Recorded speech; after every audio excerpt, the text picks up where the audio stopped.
আসসালামু আলাইকুম ওয়া রাহমাতুল্লাহি ওয়া বারাকাতুহু।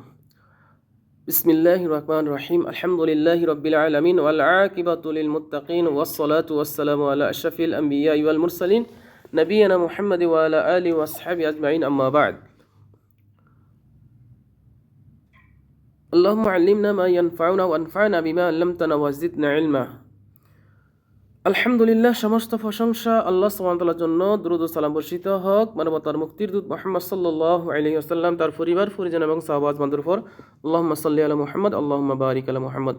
সম্মানিত শিক্ষার্থী ভাইরা, আমরা আমাদের ক্লাসের শুরুতেই আমরা একটু কোরআন থেকে আমরা একটু জ্ঞান অর্জন করি। মুমিনদের সাতটি বৈশিষ্ট্য নিয়ে আল্লাহ সুবহানাহু ওয়া তাআলা সূরা আল মুমিনুনের ভিতরে আলোচনা করেছেন। তো যদি আমি আর আপনি মুমিন হয়ে থাকি, ইনশাআল্লাহ আমরা সফল হব। আল্লাহ তাআলা সফল হব না, সফল হয়ে গেছে বলছে। আল্লাহ তাআলা বলছে সফল হয়ে গেছে। অতএব আমাদেরকে আমরা নিজেদের একটু যাচাই করে দেখি আমাদের ভিতরে এই 7টি বৈশিষ্ট্য বা 7টি গুণ আছে কিনা। আমরা শুরু করতেছি ভূমিকা ছাড়াই, কারণ আলোচনা করতে গেলে আসলে এই ভিডিও অনেক বড় হয়ে যাবে, অনেকে ধৈর্য হারা হয়ে যাবে, দেখবে না। তো এই জন্য আমরা চাচ্ছি যে আপনারা মনোযোগ সহকারে এই ভিডিওটা দেখবেন, একটু বড় হলেও আপনারা আমার মধ্যে যদি এই গুণগুলো না থাকে, আমরা এই গুণগুলো অর্জন করার চেষ্টা করবো ইনশাআল্লাহ। আল্লাহ সুবহানাহু ওয়া তাআলা বলছেন সূরা আল মুমিনুর ভিতরে, আউযু বিল্লাহি মিনাশ শাইতানির রাজিম, বিসমিল্লাহির রহমানির রহিম, ক্বাদ আফলাহাল মুমিনুন। এখানে আমরা প্রত্যেকটা আয়াত এই যে ভাঙিয়ে দিছি, ক্বাদ নিশ্চয় বা অবশ্যই, আফলাহা সফল হয়েছে, আল মুমিনুন মুমিনগণ বা ইমানদারগণ। তো এইভাবে প্রত্যেকটা আয়াত আমি ভাঙ্গিয়া বলতে গেলে অনেক সময় লাগবে, আমি বলবো না, তবে পিডিএফ দেওয়া আছে, আপনারা পড়ে নেবেন। তো আমি শুধু সংক্ষিপ্তে আলোচনা করে যাচ্ছি। আল্লাহ সুবহানাহু ওয়া তাআলা যে কথাগুলো বলছেন এগুলো সংক্ষিপ্ত আমি আলোচনা করব, বিস্তারিত আলোচনা করা সম্ভব না, কারণ 7টি গুণ নিয়ে আলোচনা করতে গেলে আমাদেরকে 7 ঘন্টা সময় দিতে হবে কমপক্ষে। অতএব আমরা সংক্ষিপ্তভাবে আলোচনা করে যাচ্ছি, আপনারা একটু মনোযোগ সহকারে শুনবেন। আল্লাহ তাআলা বলতেছে নিশ্চয় মুমিনরা সফল হয়ে গেছে। আল্লাহ তাআলা তাগিদ দিয়েছেন এখানে, কদ আবার আফলাহা ফেলে মাউদি অতীতকালের ক্রিয়া, অর্থাৎ সফল হয়ে গেছে। তার মানে মুমিনরা সফল হয়ে গেছে। তারা কি কাজ করে সফল হয়েছে, তাদের বৈশিষ্ট্য কি? আল্লাহ সুবহানাহু ওয়া তাআলা 1 নম্বর বলছেন, আল্লাযীনা হুম ফি সলাতিহিম খাশিউন। তাদের 1 নম্বর বৈশিষ্ট্য হচ্ছে তারা নিজেদের সলাতের মধ্যে বিনয়ী, নিজেদের সলাত সম্পর্কে বা সলাতের মধ্যে বিনয়ী অথবা নম্র ভীত। তো এখানে আমি একটু আপনাদেরকে স্মরণ করে দিয়ে এই 7টি গুণের সর্বশেষ যে গুণটা, প্রথম গুণ হচ্ছে কি নিজেদের সলাতে বিনয়ী। সর্বশেষ গুণ 9 নম্বর আয়াতে আছে, আল্লাহ সুবহানাহু ওয়া তাআলা সেখানে বলছে, ওয়াল্লাযীনা হুম আলা সলাওয়াতিহিম ইউহাফিজুন। এবং যারা তাদের সলাৎসমূহ যথাযথভাবে রক্ষা করে, হেফাজত করে। এইটা নিয়ে একটু সংক্ষিপ্ত একটু কথা বলতে চাই। এখানে একটা বলছে যে ফি ফি সলাতিহিম, আর একটা হচ্ছে আলা সলাওয়াতিহিম। আপনারা যারা গ্রামার ফোর্সের বা গ্রামার সম্পর্কে জ্ঞান আছে তারা জানেন 17টা হরফুল জার আছে। এই 17টা হরফুল জার কোনো না কোনো ফেলের সাথে খাস, আবার কোনো না কোনো ফেলের ইসমের পূর্বে আসে অর্থের ভিত্তিতে পরিবর্তন ঘটায়। তো আমরা একটা উদাহরণ দিলে বুঝতে পারবেন। আমরা অনেকেই আমরা বলে থাকি সবসময় যে দিনের মধ্যে কোনো কিছু নতুন আবিষ্কার করা সেটা কি বিদআত। তো আমাদের অনেক ভাই বলে থাকে তাইলে নতুন কিছু আবিষ্কার যদি বিদআত হয়, তাহলে হজ উমরা করার জন্য আমরা যে বিমানে যাই এটাও বিদআত, কারণ রাসূল সাল্লাল্লাহু আলাইহি ওয়াসাল্লামের জামানায় বিমান ছিল না। আমরা যে মাইকে আজান দিই এটাও বিদআত, কারণ রাসূল সাল্লাল্লাহু আলাইহি ওয়াসাল্লামের মাইক ছিল না। এক ভাইয়া তো আমাকে অলরেডি বলে ফেলছে এইভাবে যে কোরআন যে আমরা পড়ি, এই কোরআন রাসূল সাল্লাল্লাহু আলাইহি ওয়াসাল্লামের জামানায় এইভাবে ছাপানো ছিল না, এটাও বিদআত। তো আমরা ওই ভাইদেরকে দিয়ে বোঝানোর চেষ্টা করি আর কি, যে একটা হচ্ছে ফিদ্দিন আর হচ্ছে লিদ্দিন। ফিদ্দিন দিনের মধ্যে, লিদ্দিন দিনের জন্য। তো ফিদ্দিন হচ্ছে বিদাত, লিদ্দিন কখনো বিদাত না। দিনের জন্য যেটা ব্যবহার করা হবে সেটা কখনো বিদাত না। মাইক, বিমান অথবা বাকি ইত্যকার যেগুলো আছে এগুলো আমরা দিনের জন্য, দিনের উপকরণ, মানে দিনকে সহজ করে মানার জন্য দিনের জন্য এগুলো ব্যবহার করা হয়, কিন্তু দিনের মধ্যে বলা হয় না এগুলা। তো এই সেম আপনারা বুঝতে পারছেন, এটা দুটাই দিন, একটা হচ্ছে ফিদ দিন, একটা হচ্ছে লিদ দিন। দুটা হরফুলদের দুটা শব্দের শুরুতে আসছে। সেম এখানেও দেখেন বলছে কি আল্লাযীনা হুম ফি সলাতিহিম খাশিউন, সলাতের মধ্যে বিনয়ী।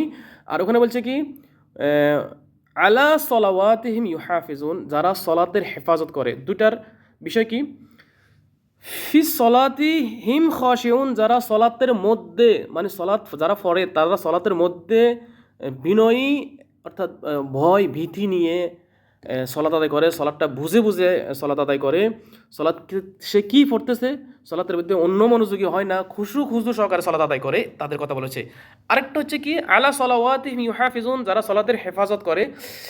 এরা হচ্ছে কারা? যারা মনে করেন যে ফজর সলাতটা আদায় করার পরে জোহর সলাতের জন্য প্রস্তুত থাকে, জোহর সলাত আদায় করার পরে আসর সলাতের জন্য প্রস্তুত থাকে, সে কখন আজান দেবে, কখন সলাতের ওয়াক্ত হবে, সবসময় তার মনটা সলাতের মানে জন্য প্রস্তুত থাকে। সে সবসময় মানে কি যে আমার আমার এই আসর পরে আসছে, মানে আমার মাগরিবের সময় হবে, এই আমার মাগরিবের জন্য সে প্রস্তুত থাকবে, সবসময় তার ভিতরে সলাতের চিন্তা ভাবনা থাকবে। অর্থাৎ সলাৎ কখনো সে কাজা তো দূরে থাকুক, সে কখনো জামাতে মিস করার চেষ্টা করবে না। এর হচ্ছে সলাতের হেফাজত সংক্ষিপ্ত। তো আশা করি বুঝতে পারছেন। আসেন আমরা এই জন্য আমরা সলাটটাকে মানে ওইভাবে এবার শেখার চেষ্টা করবো, সলাতের সাবজেক্ট আমাদের প্রথমে থাকবে। এরপরে আসেন বাকি ইয়াগুলো সংক্ষিপ্তভাবে বলে যাচ্ছি। ওয়াল্লাযীনা হুম আনিল লাগউই মুরিদুন, এবং যারা অনর্থক কার্যকলাপ বা অনর্থক কথা কাজ থেকে বিরত থাকে। তো অনর্থক কথা বলতে লাগউই এখানে আসে, এটারও দেখছেন, এটাও ছোট মানে একটা শব্দ, অথচ এটার অনেক ব্যাখ্যা। লাগউই শব্দের অর্থ শুধুমাত্র অনর্থক না, এখানে অনর্থকের মধ্যে বলতে বলতে এটাও বোঝায় যে গীবত পরনিন্দা এটার অন্তর্ভুক্ত। এবং মনে করেন যে আমরা অনেকেই মনে করেন বেহুদা কাজে সময় ব্যয় করি, বেহুদা কাজে মানে কোনো প্রয়োজন নাই, অপ্রয়োজনীয় কাজে আমাদের সময় ব্যয়, দুই চারজনে আমরা একত্রিত হলে শুধু মানে অনর্থক কথাবার্তা বলি, অনেক গল্প গুজব করি, যেগুলো মানে কি কোনো দিনের বা দুনিয়ার কোনো উপকার আসে না, দিন বা দুনিয়ার কোনো উপকার আসে না, অনর্থক। এইভাবে অনেকগুলা মানে কি হতে পারে। তো এই জন্য কি যে মমিন কখনো অনর্থক কাজে সময় ব্যয় করবে না। তাহলে মমিনদের 2 নম্বর গুণ কি? তারা অহেতুক কার্যকলাপ থেকে বিরত থাকবে। মমিনদের 3 নম্বর গুণ হচ্ছে ওয়াল্লাযীনা হুম লিয-যাকাতি ফাঈলুন, যারা যারা জাকাত আদায় করার জন্য সক্রিয় থাকে, মানে জাকাত আদায় করে, শুধু জাকাত আদায় করে না, জাকাতের জন্য সক্রিয় মানে কি প্রস্তুত থাকে, জাকাত আদায় করার জন্য যারা প্রস্তুত থাকে।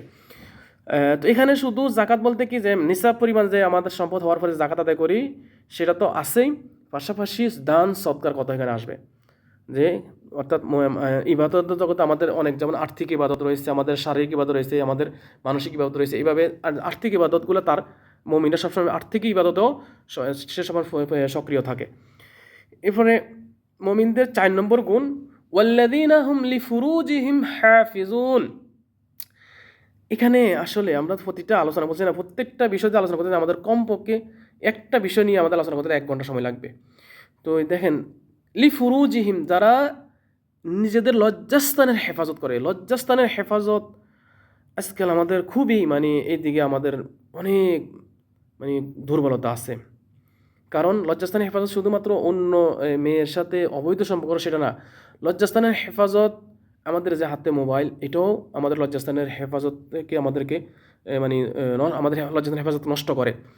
হাত চোখের চোখের জেনা, হাতের জেনা, অন্তরের পরিকল্পনা জেনা, এভাবে বিভিন্ন ধরনের জেনা আছে। তো এগুলা থেকে বেঁচে থাকা সবগুলোর অন্তর্ভুক্ত।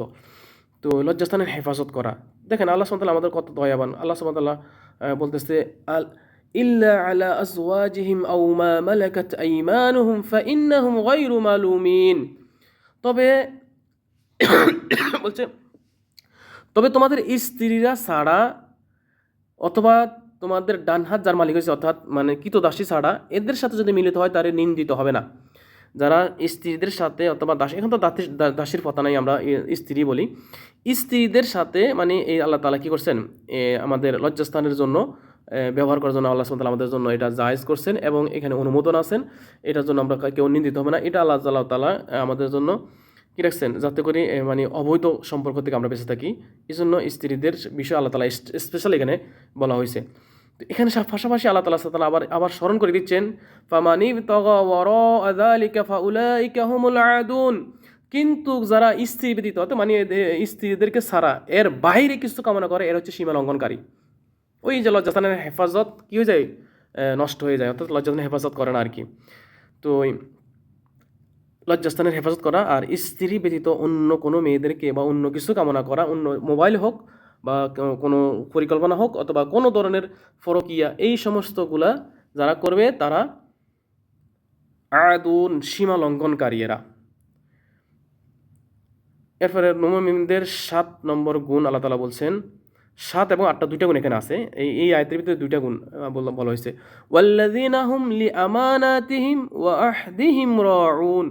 ওয়াল্লাযীনা হুম লিআমানাতিহিম, যারা আমানতের ক্ষেত্রে, যারা নিজেদের আমানতের ক্ষেত্রে, ওয়া আহদিহিম এবং ওয়াদার ক্ষেত্রে ওয়াদা রক্ষা করে। মানে আমানত আদায় করে, আমানত রক্ষা করে এবং ওয়াদা রক্ষা করে। আমানত আদায় করে অথবা ওয়াদা রক্ষা করে।